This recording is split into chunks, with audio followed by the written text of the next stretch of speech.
Thank you all for tuning into Big Mama Story Time. Story Time! Don't forget to like, subscribe, comment to my page. Here we go. Hi guys, thank you all for tuning into Big Mama Story Time. Today I will be reading to you Disney's Finding Nemo, a read aloud storybook. So honestly, I think this is the full version of the Finding Nemo. I know I did one before, but it wasn't the full version. It was just like the Tank Gang. So I decided to find the full version. Okay, or at least think I have. All right, let's get into this. At the drop off at the edge of the Great Barrier Reef in Australia, a brood of clownfish was getting ready to hatch. Marlin and Coral, the mother and father, proudly watched over their eggs in the grotto. We still have to name them, Coral said. I like Nemo. Suddenly, a barracuda appeared. Marlin rushed to protect Coral, but the barracuda's tail knocked him out cold. Marlin awoke to an eerie silence. When he swam to the grotto, he found only one tiny egg, injured but still okay. There. It's okay. Daddy's here, Marlin said softly, cradling the egg in his fin. I promise I will never let anything happen to you, Nemo, he whispered to the egg.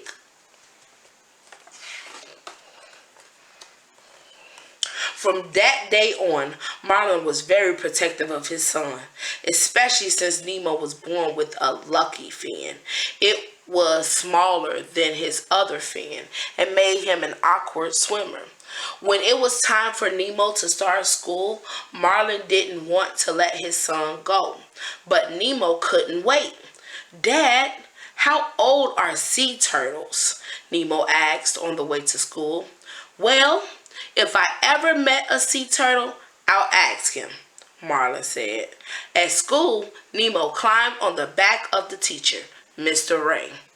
To his horror, Marlin learned that Mr. Ray was taking the class on a trip to the drop-off, the very cliff where Coral and the eggs had been attacked. Come on, Nemo! Nemo's new friend sneaked away from the rest of the class. At the edge of the drop-off, they dared each other to swim up and touch a boat anchored nearby. How far can you go? Tad, one of Nemo's classmates, said to the clownfish. Just then, Marlin swam over. Nemo, no! He cried. Dad, I wasn't going to go, Nemo said, starting to explain. You think you can do these things, but you just can't, his father said angrily. I hate you, Nemo mumbled. Mr. Ray heard the commotion and swam over to help. While Marlin was busy talking to the teacher, Nemo swam to the boat and touched it with his fin. He was tired of his dad thinking he was too little and too weak to do anything. When Marlin heard Nemo's classmates shouting, he looked out toward the boat. Nemo! He cried as a diver swam up right behind his son. Swim, Nemo, swim! The kids called. Daddy, help me! Nemo cried as the diver scooped him up. But before Marlin could do anything, the diver and Nemo was already on the boat. There was no way Marlin could catch up. Marlin swam to a busy underwater passage. Has anybody seen a boat? They took my son, he cried. Finally, a regal blue tank fish named Dory told him she had seen a boat.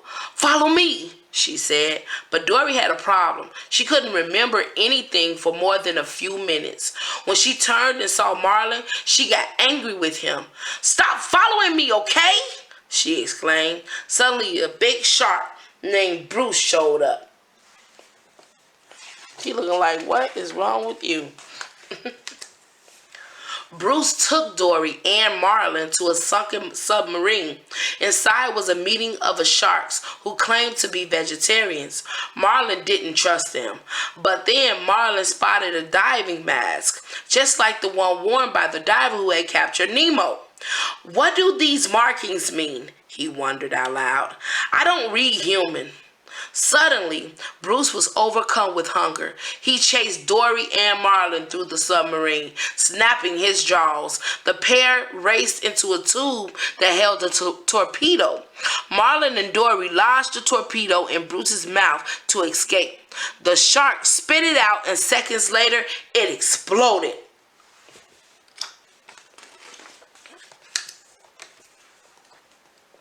Meet the tank gang.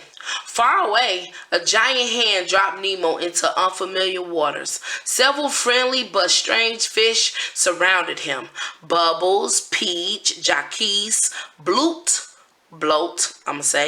Dab, and Gurgle introduced themselves. Nemo was in a fish tank in a dentist's office. The other fish were thrilled to meet Nemo, a fish from the open sea. Nigel, a pelican, flew to the window to say hello to his tank friends. The dentist, Dr. Sherman, shooed him away, knocking over a framed picture. Then Nemo learned his fate. The little clownfish was going to be given to Darla, Dr. Sherman's bratty niece, who had shaken her last fish to death. Oh, wow. When Nemo met the leader of the tank gang, Gil, Nemo noticed that Gil had a damaged fin, too, and felt a special bond with his new friend. That night, the tank fish held a ceremony to accept Nemo into their group. Gil nicknamed Nemo Sharkbait and shared his plan for how they would all escape from the tank, a plan that depended on little Nemo. Meanwhile, Marlin woke after the torpedo's explosion. He and Dory were right on the edge of a deep trench. To make matters worse, Dory accidentally dropped the diver's mask. As they swam down after the mask to darker waters, a glowing orb appeared. It was attached to an angry anglerfish. While Marlin struggled with the fierce angler, Dory used the fish's light to see the writing on the mask. P. Sherman, 42 Wallaby Way, Sydney, she read. After they escaped from the angler, Dory asked a school of moonfish to give her directions to Sydney. Marlin had already started swimming away when one of the moonfish gave Dory a tip. "When you come to a trench, swim through it, not over it," he warned her.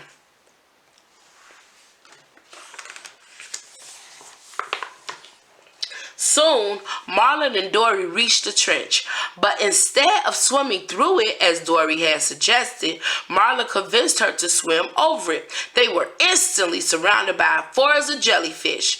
How would they ever escape? "All right, here's the game," Marlin cried. "Whoever can hop the fastest out of these jellyfish wins.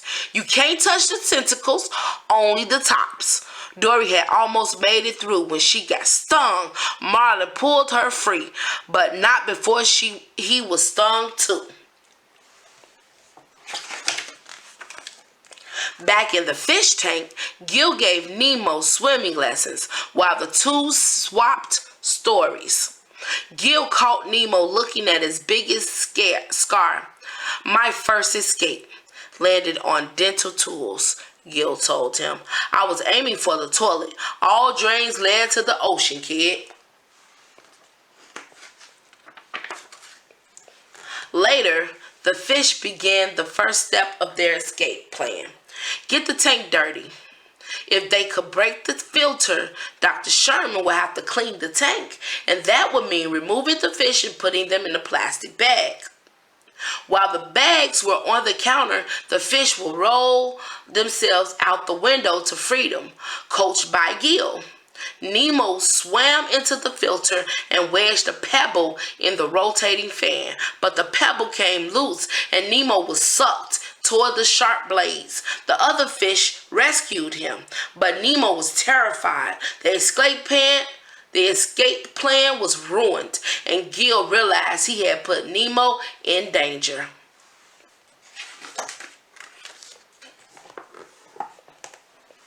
Keep swimming. Meanwhile, some sea turtles had rescued Marlin and Dory after their dangerous encounter with the jellyfish. Taking on the jellies, awesome, Crush, a surfer turtle, proclaimed.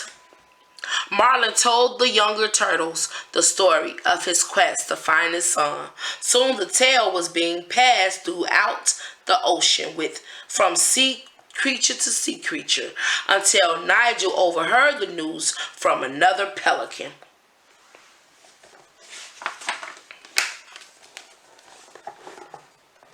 Nigel rushed back to the dentist's office to tell Nemo that Marlin was on his way. Inspired by his father's bravery, Nemo grabbed the pebble and rushed over to the filter. He successfully jammed it into the fan. "Shark bait, you did it!" The tank gang cheered. They had 2 days until Dr. Sherman's niece arrived. Now that the filter was broken, would the tank get dirty enough to need a cleaning by then? Out in the ocean, Marlin and Dory bid the sea turtles goodbye. Marlin called, "Crush, how old are you?" He couldn't wait to tell Nemo the answer when he saw him. Marlin and Dory swam and swam until they were lost. Dory asked the blue whale for directions, but they were sucked into his humongous mouth. Just when it looked like things couldn't get any worse, the water inside the whale's mouth began to drain into his stomach.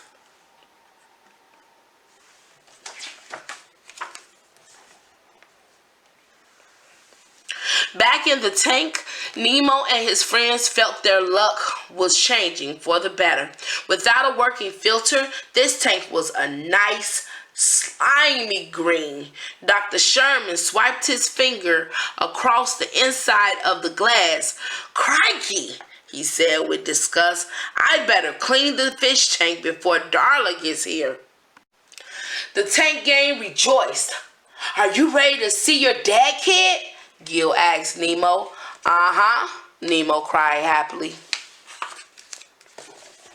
The next morning, when the fish woke up, the water was perfectly clear. The tank had already been cleaned by a brand new high-tech filter called the Aqua Scum 2003. The dentist would never have to clean the tank again. "Boss must have installed it last night while we were sleeping," guessed Gil. The fish realized that their escape plan was ruined again. "Well, what are we going to do?" Nemo asked, panicking. Not far away in Sydney Harbor, a blue whale surfaced and sprouted. Riding atop the spray were Marlin and Dory. "Dory, we made it!" Marlin cried joyfully. "We're going to find my son! And all we have to do is find the boat that took him." The problem was there were boats as far as the eye could see. Suddenly, a pelican swooped down and scooped them up. Hopefully it's the right pelican. The pelican landed on the dock, threw its head back, and prepared to enjoy its catch. "I didn't come this far to be breakfast," Marlin cried. He and Dory stubbornly wedged themselves sideways in the bird's throat. Nigel, perched nearby, watched as the choking pelican stumbled around the dock. Nigel raced over and whacked him on the back. Marlin and Dory flew out of the pelican's mouth. As he flopped helplessly on the dock, Marlin said with a gasp, "I've got to find my son, Nemo." Nigel couldn't believe it. "He's that fish that's been fighting the whole ocean?" he exclaimed. By this time, a flock of hungry seagulls had gathered. Mine, mine, mine, they shouted. Hop inside my mouth if you want to live, whispered Nigel. Marlin and Dory jumped inside Nigel's beak, and they were off. The seagulls followed, but Nigel's tricky maneuvers led the birds smack into a boat sail.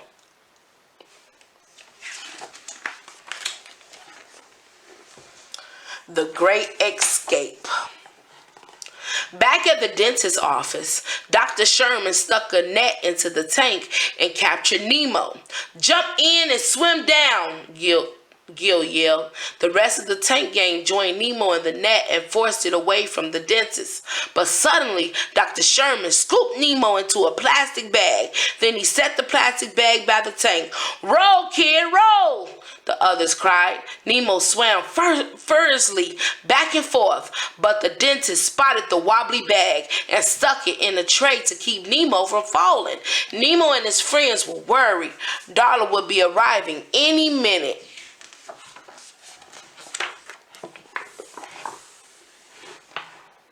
Suddenly, a bell rang.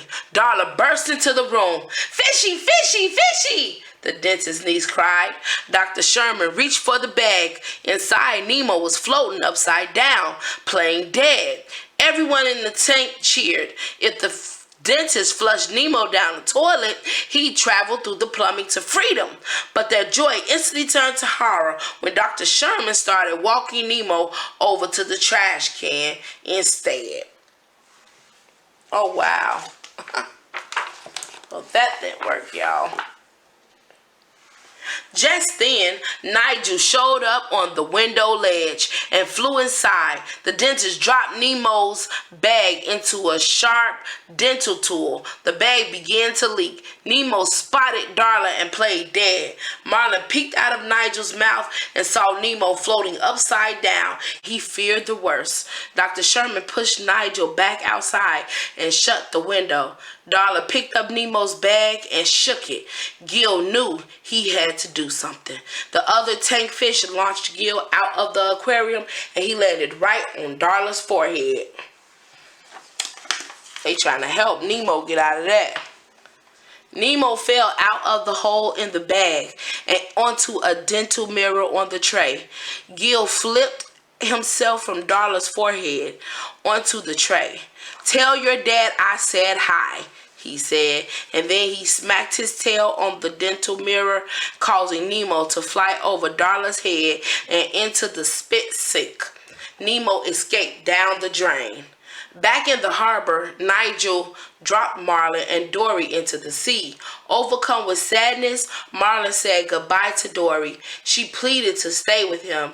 He had become like family to her, but it was no use. Marlin couldn't stand to be around any reminder of his failed search for his son. He swam off and began his long journey home. Oh, wow, Marlin. Oh, man. Meanwhile, Nemo rolled the rapids through the water treatment plant when he finally poked his head out into daylight. He was greeted by two hungry crabs perched on the pipe. Nemo quickly swam away to avoid their snapping claws. He had just missed his dad passing by.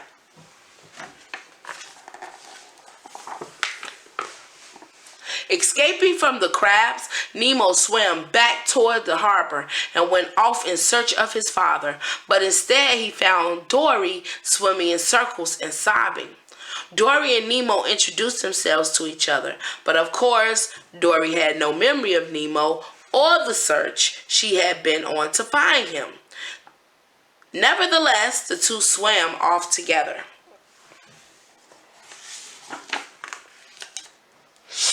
Luckily, Dory spotted the word Sydney on the water treatment pipe and suddenly remembered everything. She led Nemo back to where she had last seen Marlin.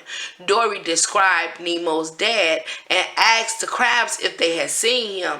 They wouldn't talk until she threatened to turn them into seagull food. "All right, I'll talk," one of the crabs cried. He went to the fishing grounds. Dory and Nemo were reunited with Marlin in the fishing grounds nearby. Before they had a chance to celebrate, an enormous net swept up Dory along with a huge school of groupers. Thinking quickly, Nemo said, "Let's tell every fish to swim down." Nemo swam inside the net to help. "Swim down!" Marlin cried, and soon all the fish had broken through the net. But where was Nemo? Dory and Marlin found him beneath the net. Marlin was relieved when Nemo's eyes fluttered open. "Dad, I'm sorry. I don't hate you," Nemo said. "Oh, thank goodness," Marlin cried. "And guess what? I met a sea turtle. They live to be 150 years old." Weeks later, Marlin and Nemo raced to school. They had some amazing tales to tell, but most of their friends didn't believe them. Then Bruce and the other sharks showed up with Dory. Everyone's mouths hung open as the giant sharks greeted Marlin. Ah! Nemo swam onto Mr. Ray's back, and the class started to leave. "Oh, wait! I forgot something," Nemo said. Nemo swam back to his dad and gave him a big hug. "Love you, Dad," said Nemo. "I love you too, son," said Marlin. All right, guys. That was the full story of Finding Nemo. I hope you all liked this book. Thank you all for tuning into my page and showing support for my page. I thank you all. Bye.